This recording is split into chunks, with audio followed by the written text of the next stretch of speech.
Hello and welcome to Bad Marriages in the Bible. Welcome back, everybody. I'm Kate. I'm Sean. And you have found Dandelion Ministries, where we share the grace of Jesus Christ in your place of need through creative means. You can check out our website, dandelionministries.org, for blogs, Sean's music, art. That is what we love to do ourselves, and also how we love to connect God's very great promises through that gift that he's given the world, whether they know it's from him or not. That the art connects with our soul.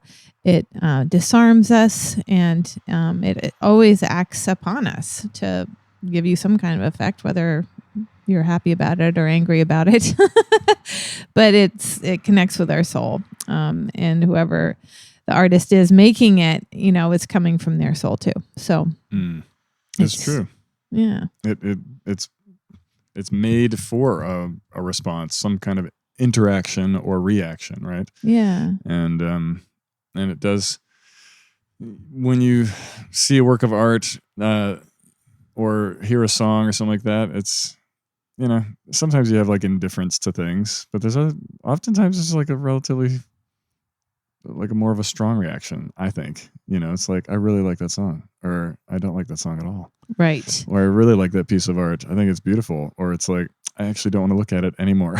And and also art history will tell us that when art loses its way and becomes too commercial, it loses its teeth. And then it always sort of has a coming back to itself in time. I'm thinking of definitely, the gallery, the salons, and 18th century art, 19th century, especially Italian art, where it was all about making pictures that people wanted to see and praising the ideal. And then came modernism, and they grabbed hold of that and said, that doesn't describe me. That's not real. And they deconstructed everything. That's right. It could also be related to, in the music world, the grunge movement. Oh, where yes. in the 80s, although now we look back on the 80s, a lot of 80s rock, and we appreciate it. But there was a lot that was just kind of superficial and big hair bands and all that kind of stuff. And that was what happened in Seattle. There was this grunge movement of musicians who were just like, I want actually to get rid of the polished sound. I want it to have a lot of distortion. I want it to emote. I want the music to actually connect with the real thing, with where I really live, where I really hurt and feel. And so you had Nirvana and Pearl Jam and Soundgarden and all these bands. Yes. And it inspired a whole new kind of music, which is alternative, but then that's become alternative rock, and all sorts of things have spawned out of that. So it's true. So art always has that push and pull, where you want it to be authentic and to come from a deep place, and also to be well crafted, and to connect with others. And then you have that pull to like want to be big and recognized and successful. Yes. And when you become that, then it becomes harder and harder to access the authentic, and what you want to create as well skilled gets shaped by what people want to hear or see. And so there's this crisis that happens. And go ahead. I was just going to use another example. I mean, this was it was famous this was an influential time in my life. So that's why I'm speaking of the grunge alternative music. Yeah, it was Nirvana, it was famous where Kurt Cobain kind of slighted Eddie Vedder. Kurt Cobain was the lead singer of Nirvana. Eddie Vedder was the lead singer of Pearl Jam. And Pearl Jam was like adopted, it was just kind of by accident almost. Like Time magazine put a picture of Pearl Jam on the cover in 1990 or whatever it was, or 91. And Kurt Cobain was like, oh, they've sold out. It's like, they're so commercial already. And Eddie Vedder had an existential crisis. He it hurt him so much. Oh my gosh. And so he reacted against it so strongly. He's like, no, we are not. And Kurt Cobain said that Pearl Jam had too many solos and stuff like that. in their songs. That was like another part. It was just musically, when you're talking about the change in art form, it wasn't just lyrics. It was actually the components of a song. The grunge movement really kind of threw off solos, because that was like Eddie Van Halen, who was amazing. I mean, like objectively one of the greatest guitarists ever, but it was like throwing off all of that polished guitar and the subtext of this is that Kurt Cobain actually couldn't play lead solos like that. I like awesome. Kurt Cobain a lot, but he was not a lead guitarist. Anyway, so point being, Eddie Vedder had like this crisis, and he got to the point where he was like, "Oh, we totally selling out." And he was like, the band had to fly somewhere to get to a concert, and he was like, "I'm going to take a van." Yeah, and he was like by himself, I think, in the van. so because he did not want to sell out to the commercial side of things. Oh. But anyway, meanwhile, if you actually appreciate the music, then you know that Stone Gossard and those guys were influenced by guys like Jimi Hendrix and dudes who like made a living on awesome raunchy solos. So anyway. I will tell you how this ties into Song of Solomon. We're gonna get there. I could just talk about the grunge movement, but no, it ties in. So get this. So Solomon is when Israel had finally made it big. It's true. They had arrived.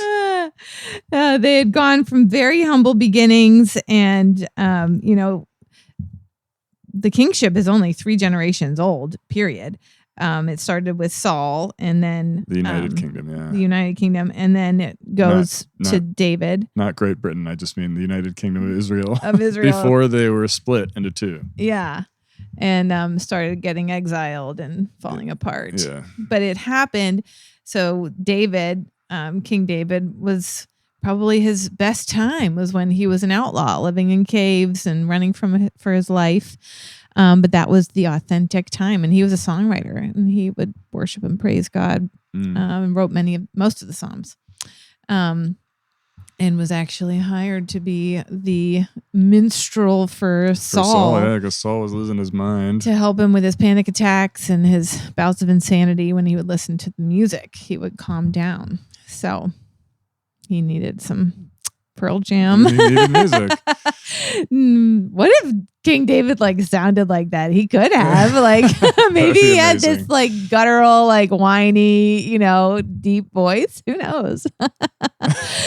We think. I mean, I don't a liar. describe Eddie Vedder that way. Well, how would what would you say? What was the whiny bit? Guttural whiny. Whiny's not right, but it'll I'm not going to imitate it, but.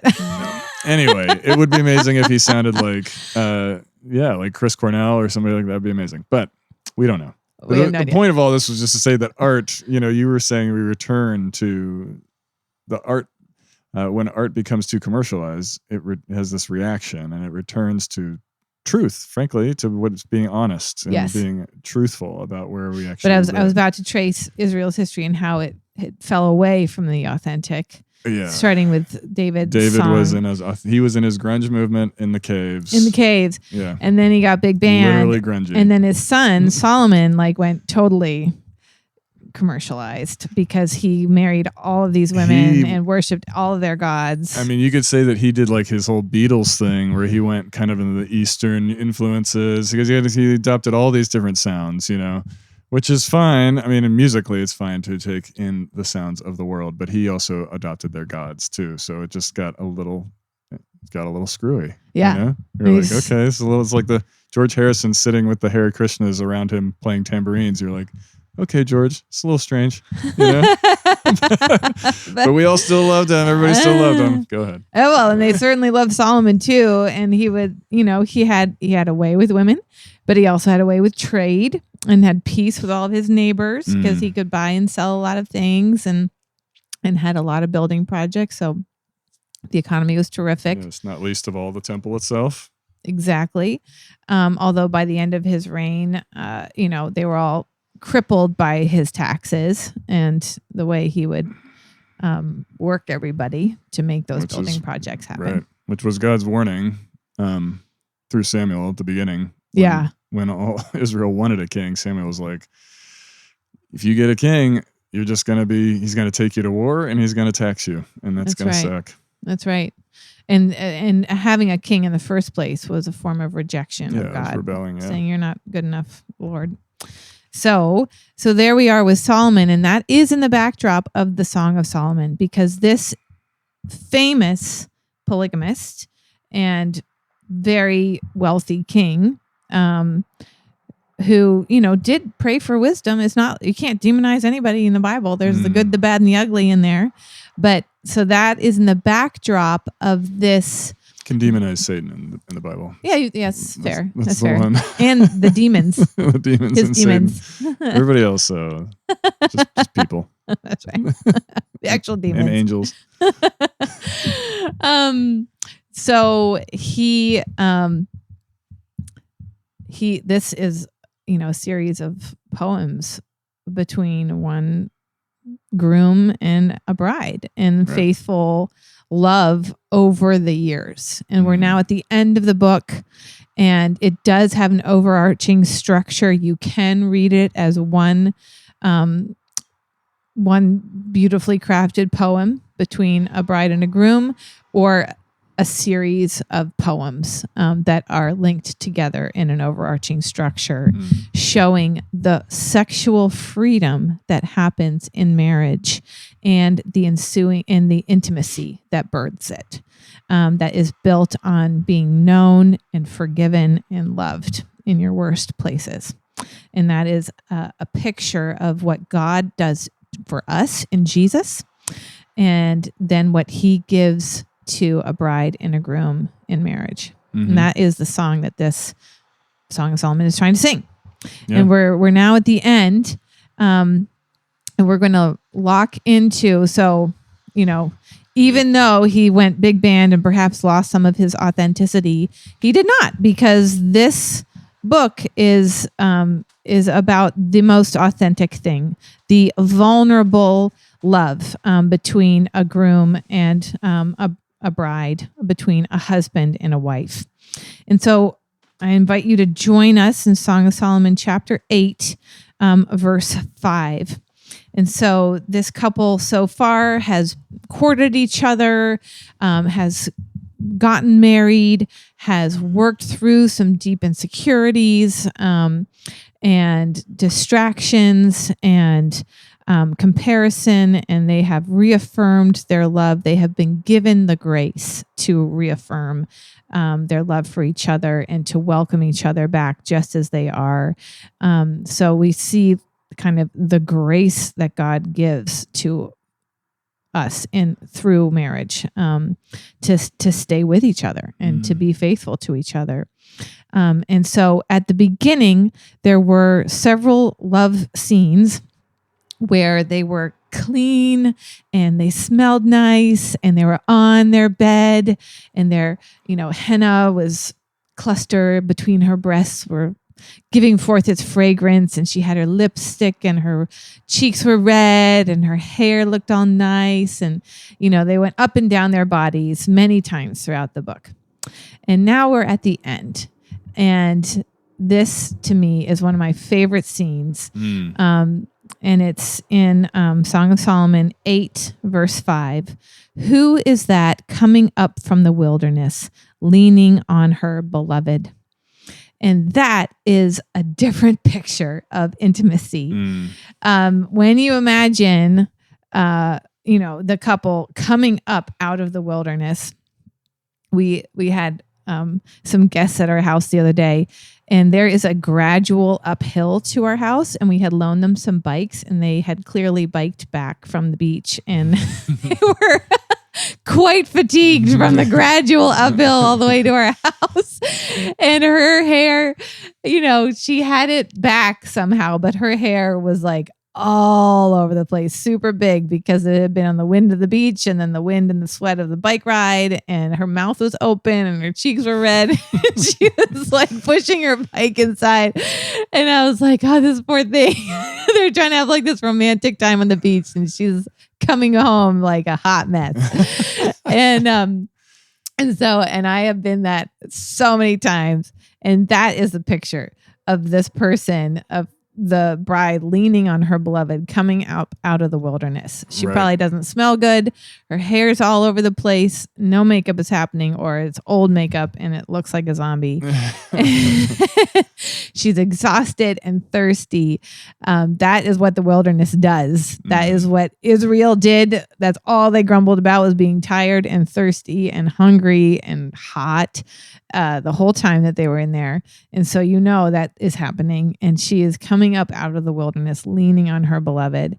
And that is where intimacy and trust and safety will bring you to in marriage, where you can be in that place of like, I do not smell good or look good, but I get, I can lean on him and vice versa. And so that is where the book now comes to. And, the garden, we'll return to the garden, but right now they're in the wilderness leaning on each other, or she's leaning on him. And there will be a different time, I'm sure, where he's leaning on her. But I just love that. Yeah. No, it is all of those things. It's like camping. I mean, we're not huge campers. We've done it a few times, and it's not, we love being out in the out of doors, but we like to come home to an actual bed. Yes. And so give us a hotel that we can use as a home base. Not because we're like looking at each other like, gosh, you look horrible. It's just that we feel horrible. I hate sleeping on the ground. But anyway, but the idea of the, who is that coming up from the wilderness leaning on her beloved? It's a picture also of being taken into a new thing, right? It's being delivered from one situation, the wilderness, one that is like rough and difficult and everything you just described, but being brought out of it, coming up out of the wilderness and leaning on her beloved. So it's really a picture of being brought into a new place, a safe place, as you said, and it like kind of erases all of the, I think experientially, it's like having all of that erased, the kind of the struggle, the pain, the insecurity, all of that, and being brought into a safe place. It's like not. It's like it doesn't matter as long as I'm with you, kind of thing. All this other stuff can be going on around you. It makes me think of The Croods too. If you guys have ever watched The Croods, the opening scene and when it's the "I Think I Love You" song is going on the medley. So Eep and her Guy are in love, and this is a cartoon movie about cave people. And so it sounds ridiculous, but if you don't have kids, you think you can stand in judgment upon it, but if you watch it, you're gonna love it. It's so good. Anyway, and they're like just totally infatuated with each other, the young teenage love, and all this stuff is going on around them, like they're like battling crazy prehistoric creatures and all this kind of stuff, but they're just like totally enamored with each other, and kind of nothing exists outside of them. You know what I mean? Anyway, that's what I'm trying to say about this. It makes me think of those scenes. She's coming up out of the wilderness, leaning on her beloved, and like they're together, and they're just, that's the main thing, is their love for each other, and how she's, this passage is used all the time by in the broader sense of our relationship with the Lord, of just what it means to be saved by Him, to be taken up out of the place of darkness, and be brought into His embrace and loved by Him. Absolutely. And most of all, being carried through death into our promise of eternal life in heaven, that there is life beyond the grave. Right. That is the ultimate leaning on Jesus, that we're not even doing anything. You're not, you can't even like try to make it like, oh, you make sure to lean on him. It's like, you're dead. Well, you better lean. That's what we love to do as Christians in the church. Be like, yeah, Jesus has come to save you, but you got to make sure that you do something too. Otherwise, He's going to not do it. It's not true at all. He comes after you, and you cannot contribute anything to it. Anything. it would have been better if it had just said, and he carried your dead butt out of the wilderness. That's right. And just the way we've been doing this all throughout Song of Solomon, there is this layer of interpretation that lends itself so well to Jesus's love for his church and for each one of us. But then there is also a very strong natural reading, which is very much about sex between a husband and a wife. Right. And that is what has caused the church, to withdraw from that historical interpretation of seeing it as a metaphor, because, seeing this as we can embrace the idea of being one with God, but sex would definitely be a gift that he has given to a man and a wife. But there is not a metaphor that you want to associate with God, right. with Jesus. Right, so in that, this verse highlights that issue because she comes out of the wilderness leaning on her beloved and then goes right into an act of consummation of their marriage where they make love and everybody agrees. Mm-hmm. Under the apple tree, I awakened you. And here she is doing the awakening to the groom, to the husband. There, your mother was in labor with you. There, she who bore you was in labor. And that's like a really awesome thing for them. Now we would be like, that's gross. I don't want to think about your mom. I'm going to put that on my next card to you. Oh, no, your pillow talk. Hey, you know what? Was in labor with you. Let's think about two things right now. Pillow talk. Let's think about your mom and labor. That's right. Nothing gets me going like those two subjects. I want to see a movie, like somebody make a movie based off of the romance language of Song of Solomon and just see what happens, see what people do with that. Right. Like what? It'd be like watching one of those like weird artsy French movies where it's like a mime pops up out of nowhere and there's like a balloon with nothing else and like just like so random things that happen in French movies. Anyway, you're like, ooh, let's talk about your mom and your mom giving birth. But that is what that meant in the ancient Near East. You would have been like, dang, this would have been like NC-17 material back then. So basically, I love you so much. I want to love you from the source, from the very beginning of you being you. And I want to know everything about you. What was it, the book that you read about Teddy Roosevelt and his parents that had his parents were given a really beautiful love in their marriage. Yeah. It was the Mornings on Horseback. Mornings on Horseback by David McCullough. Yeah, McCullough. It's good. And it recorded some of the correspondence between Teddy Roosevelt's parents. Right. And this mom and the dad just had this really endearing romance.